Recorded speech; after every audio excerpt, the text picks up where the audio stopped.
Hi hello friends, welcome back to our channel. ನಿನ್ನೆ ಜೊತೆ ನನ್ನ ಕತೆ ಒಂದು ಸೂಪರ್ ಡೂಪರ್ ಸಂಚಿಕೆ ನೋಡ್ಕೊಂಬರೋಣ. ಸಂಚಿಕೆ ನಿಜವಾಗ್ಲೂ ತುಂಬ ಚೆನ್ನಾಗಿದೆ. ಅಜಿತ್ ಅವರು ದೇವ್ರ ಹತ್ರ ಮೊರೆ ಹೋಗ್ತಾರೆ. ಯಾಕೆ ಮೊರೆ ಹೋಗ್ತಾರೆ, ಯಾಕೆ ಅಷ್ಟು ಆತಂಕದಲ್ಲಿ ಇರ್ತಾರೆ ಅನ್ನೋದನ್ನು ಈ ಒಂದು ವಿಡಿಯೋದಲ್ಲಿ ಸಂಪೂರ್ಣವಾಗಿ ಹೇಳ್ತಾ ಇದ್ದೀನಿ. ದಯವಿಟ್ಟು ವಿಡಿಯೋನ ಸ್ಕಿಪ್ ಮಾಡದೆ ನೋಡಿ. ವಿಡಿಯೋ ಇಷ್ಟ ಆದರೆ ದಯವಿಟ್ಟು ಒಂದು ಲೈಕ್ ಮಾಡಿ ಆಯಿತಾ. ಚಾನಲನ್ನು ಸಬ್ಸ್ಕ್ರೈಬ್ ಮಾಡಿಕೊಂಡು ಸಪೋರ್ಟ್ ಮಾಡಿ. ಸಂಚಿಕೆ ಆರಂಭದಲ್ಲಿ ಮನೆಯಲ್ಲಿ ನೋಡಿದ್ರೆ ಹಬ್ಬದ ವಾತಾವರಣ ಸೃಷ್ಟಿಯಾಗಿರುತ್ತೆ. ಅಜಿತ್ ಅವ್ರಿಗೆ ಗೊತ್ತಿರೋದಿಲ್ಲ ಶ್ರವಣ್ ಅವರು ಭೂಮಿನ ಕರೆಯೋಕೆ ಹೋಗಿದ್ದಾರೆ ಅಂತ ಹೇಳ್ಬಿಟ್ಟು ಮನೆಗೆ ಬರ್ತಾರೆ. ಫುಲ್ ಆತಂಕಕ್ಕೊಳಗಾಗ್ತಾರೆ.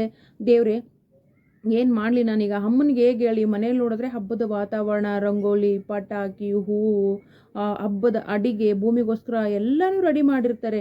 ಇನ್ನೇನು ಭೂಮಿ ಬರಬೇಕು, ವೆಲ್ಕಮ್ ಮಾಡಬೇಕು ಅಷ್ಟೇ ಇರುತ್ತೆ. ಇಷ್ಟೆಲ್ಲ ಆಗಿದೆ, ಆದರೆ ಏನು ಮಾಡಲಿ ನಾನು, ಏನು ಮಾಡಲಿ ಅಂತ ಫುಲ್ಲು ಟೆನ್ಷನ್ ಮಾಡಿಕೊಂಡು ಕೃಷ್ಣನ ಹತ್ರ ಹೋಗಿ ಕೈ ಮುಗಿತಾರೆ. ದೇವ್ರೆ ನಾನು ಏನು ಮಾಡಲಿ, ಅಮ್ಮನ ಹೇಗಾದರೂ ಮಾಡಿ ನಾನು ಕಾಪಾಡ್ಕೊಳ್ಳೇಬೇಕು. ನನ್ನ ಅಮ್ಮನಿಗೆ ಯಾವುದೇ ರೀತಿ ತೊಂದರೆ ಆಗಬಾರ್ದು. ನಾನು ಒಂದು ನಿರ್ಧಾರ ಮಾಡಿದ್ದೀನಿ. ಅಂದರೆ ಮನೆಯವ್ರನ್ನೆಲ್ಲ ಕರ್ಕೊಂಡೋಗಿ ದೇವಸ್ಥಾನಕ್ಕೆ ಹೋಗಿ ಸತ್ಯ ಹೇಳಬೇಕು ಅಂತ ಅಂದ್ಕೊಂಡಿರ್ತಾರೆ.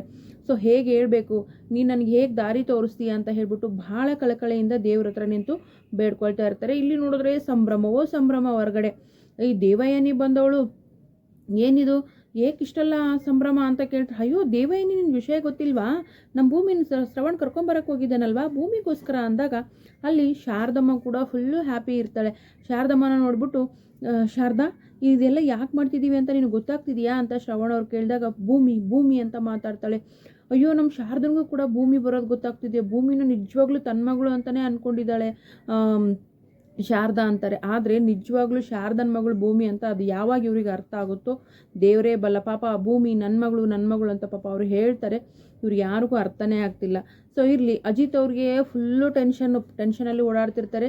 ಅಜಿತ ಯಾಕೋ ಇಷ್ಟೊಂದು ಟೆನ್ಷನ್ ಮಾಡ್ಕೊಂಡಿದ್ಯಾ ಅಂದ ತಕ್ಷಣ, ಅದು ಅಮ್ಮ ಭೂಮಿ ಬರ್ತಾಳೆ ಕಣೋ, ತಾಳೋ ಅಂದ ತಕ್ಷಣ, ಅಣ್ಣ ಅದ್ಗೇನು ನೋಡೋ ಆತುರನ ನಿನಗೆ ಅಂತ ನಚ್ಚಿ ಕೂಡ ಕಾಲು ಎಳಿತಾನೆ. ಬಟ್ ಅದು ಯಾವುದೂ ಕೂಡ ಸಮಾಧಾನ ಕೊಡೋದಿಲ್ಲ. ಅಯ್ಯೋ ಮಾವನಿಗೆ ನಿಜವಾಗ್ಲೂ ಅವಮಾನ ಆಗುತ್ತೆ ಅನ್ನೋ ಟೆನ್ಷನಲ್ಲೇ ಇರ್ತಾರೆ.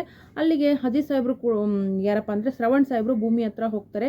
ಹೋದಾಗ ದೊಡ್ಡ ಸಾಹೇಬ್ರೆ ನೀವು ಅಂದಾಗ, ಹೌದು ಭೂಮಿ ದೊಡ್ಡ ಸಾಹೇಬ್ರೆ ಹೆಂಗಾರ ಮಾಡಿಬಿಟ್ಟು ಭಾಗ್ಯಮ್ಮನ ಬಿಡಿಸ್ಬೇಕು, ಬೇರೆ ಲಾಯರ್ನ ನೋಡಬೇಕು ದೊಡ್ಡ ಸಾಹೇಬ್ರೆ ಅಂದಾಗ, ಯಾಕೆ ಭಾಗ್ಯಮ್ಮ ಬಿಡುಗಡೆ ಆದ್ಲಲ್ಲ ಅಂದ ತಕ್ಷಣ, ದೊಡ್ಡ ಸಾಹೇಬ್ರೆ ಏನು ಹೇಳ್ತಿದ್ದೀರಾ ನೀವು ಅಂದಾಗ, ಹೌದು ಅಂತ ಹೇಳಿ ಫೋನ್ ಹಚ್ಚಿ ಕೊಡ್ತಾರೆ. ಸಂಗೀತನಿಗೆ ಫೋನ್ ಮಾಡ್ತಾರೆ. ಅಕ್ಕ ಒಂದು ನಿಮಿಷ ಭಾಗ್ಯಮ್ಮನ ಫೋನ್ ಕೊಡು ಅಂದಾಗ, ನನ್ನ ಸೊಸೆ ಬಂದ್ಲೇನೋ ಅಂದಾಗ, ಅಕ್ಕ ಒಂದು ನಿಮಿಷ ಕೊಡು ಹೇಳ್ತೀನಿ ಅಂತ ಹೇಳ್ತಾರೆ. ಭಾಗ್ಯಮ್ಮನ ಕೊಟ್ಟಾಗ ಹಲೋ ಅಂದ ತಕ್ಷಣ ಅಮ್ಮ ಅಂದಾಗ ಭಾಗ್ಯಮ್ಮನಿಗೂ ಭಾರಿ ಖುಷಿ ಆಗುತ್ತೆ. ಭೂಮಿಗೂ ಕೂಡ ಫುಲ್ ಖುಷಿ ಆಗುತ್ತೆ. ಅಮ್ಮ ನೀನು ಬಿಡುಗಡೆಯಾದೆ, ಯಾರಮ್ಮ ನೀನು ಬಿಡಿಸಿದ್ದು ಅಂತ ಕೇಳಿದಾಗ, ನನ್ನ ಅಳಿಯ ಅಜಿತ್ ಸಾಹೇಬ್ರು ಕಣ್ಣಯ್ಯ ಅಂದಾಗ, ಅಮ್ಮ ಏನು ಹೇಳ್ತಿದ್ದೀಯ, ಹೌದು ಕಣೆ ನಾನು ಬಿಡಿಸಿದ್ದಲ್ಲದೆ ಅವ್ರ ಮನೆಯಲ್ಲೇ ಕರ್ಕೊಂಬಂದು ಇಟ್ಕೊಂಡಿದ್ದಾರೆ, ನಾನು ಅವ್ರ ಮನೆಯಲ್ಲೇ ಇದ್ದೀನಿ ಈಗ ಅಂತ ಹೇಳಿದ ತಕ್ಷಣ, ನೀನು ಬೇಗ ಬಂದ್ಬಿಡು ಮಗಳೇ ಅಂದಾಗ, ಅಮ್ಮ ನಾನು ಈಗಲೇ ಬರ್ತೀನಮ್ಮ ಅಂತ ಹೇಳ್ಬಿಟ್ಟು ಫುಲ್ ಖುಷಿ ಆಗ್ತಾಳೆ.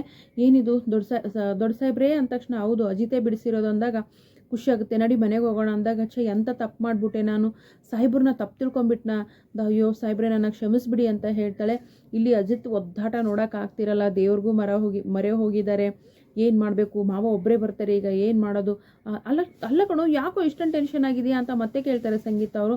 ಅಮ್ಮ ಒಂದು ವೇಳೆ ಭೂಮಿ ಬರದೇ ಇದ್ರೆ ಅಂದಾಗ, ಯಾಕೋ ಅಪ್ಸಕ್ನದ್ ಮಾತಾಡ್ತೀಯಾ, ಭೂಮಿ ಬರ್ತಾಳೆ ಅಂದ ತಕ್ಷಣ ಶ್ರವಣ್ ಅವ್ರ ಜೀಪ್ ಕೂಡ ಬಂದೇ ಬಿಡುತ್ತೆ. ಶ್ರವಣ್ ಅವ್ರ ಜೊತೆ ಭೂಮಿ ಕೂಡ ಬರ್ತಾಳೆ. ಸಾರಿ ಹಾಕ್ಕೊಂಡು ಬಂದಿರ್ತಾಳೆ. ಓಡಿ ಬಂದವಳೆ ಅಜಿತನ ಅಪ್ಕೋತಾಳೆ. ಸಾರಿ ಸಾಹೇಬ್ರೆ ನಿಮ್ಮನ್ನ ತಪ್ಪು ತಿಳ್ಕೊಂಡ್ಬಿಟ್ಟಿದ್ದೆ, ಕ್ಷಮಿಸ್ಬಿಡಿ ಅಂದಾಗ, ಭೂಮಿ ಅಂದ ತಕ್ಷಣ ಏನಿದು ಅಂತ ಹೇಳ್ಬಿಟ್ಟು ಅಜಿತ್ಗೂ ಶಾಕ್ ಆಗುತ್ತೆ. ನೋಡು ಅಮ್ಮ ಬಂದಿದ್ರು ಕೂಡ ಮೊದಲು ಹೋಗಿ ನನ್ನ ಮಗನ್ನೇ ತಪ್ಕೋತಿದ್ದಾಳೆ ಭೂಮಿ, ಎಷ್ಟು ಪ್ರೀತಿ ಅಲ್ವಾ ನನ್ನ ಮಗ ಅಂದರೆ ಅಂತ ಹೇಳ್ಬಿಟ್ಟು ಮನೆಯವರಿಗೆಲ್ಲ ತುಂಬ ಖುಷಿ ಆಗುತ್ತೆ. ಈ ಕಡೆ ಯಾರಪ್ಪ ಭಾಗ್ಯಮ್ಮ ಕೂಡ ಖುಷಿ ಆಗುತ್ತೆ, ನನ್ನ ಮಗಳು ನಿಜವಾಗ್ಲೂ ಒಳ್ಳೆ ಮನೆಗೆ ಬಂದು ಸೇರಿದ್ದಾಳೆ ಅಂತ ಹೇಳಿ. ಅಮ್ಮ ಮಗಳನ್ನ ಈ ರೀತಿ ನೋಡೋಕೆ ತುಂಬ ಖುಷಿ ಆಗುತ್ತೆ ಭಾಗ್ಯಮ್ಮ ಅಂತ ಸಂಗೀತ ಕೂಡ ಹೇಳ್ತಾರೆ. ಇನ್ನು ದೇವಯಾನಿದ್ದವಳು ಮೈಂಡಲ್ಲಿ ಒಂದು ಗೇಮ್ ಓಡ್ತಾ ಇರುತ್ತೆ, ಈ ಶಾರದನ ಹೆಂಗಾರ ಮಾಡಬೇಕು, ಮುಗಿಸ್ಬೇಕು.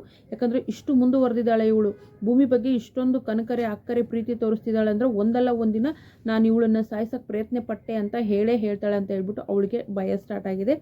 ಇನ್ನು ಮನೆಗೆ ಬಂದವಳು ಮದುವೆ ಆಗ್ತಾಳ, ಮತ್ತೆ ಏನಾಗ್ಬೋದು ನೋಡೋಣ ಮುಂದಿನ ಸಂಚಿಕೆಯಲ್ಲಿ. ವಿಡಿಯೋಗೆ ಒಂದು ಲೈಕ್ ಮಾಡಿ, ಚಾನಲ್ ಸಬ್ಸ್ಕ್ರೈಬ್ ಮಾಡಿಕೊಂಡು ಸಪೋರ್ಟ್ ಮಾಡಿ. Thank you so much. Bye.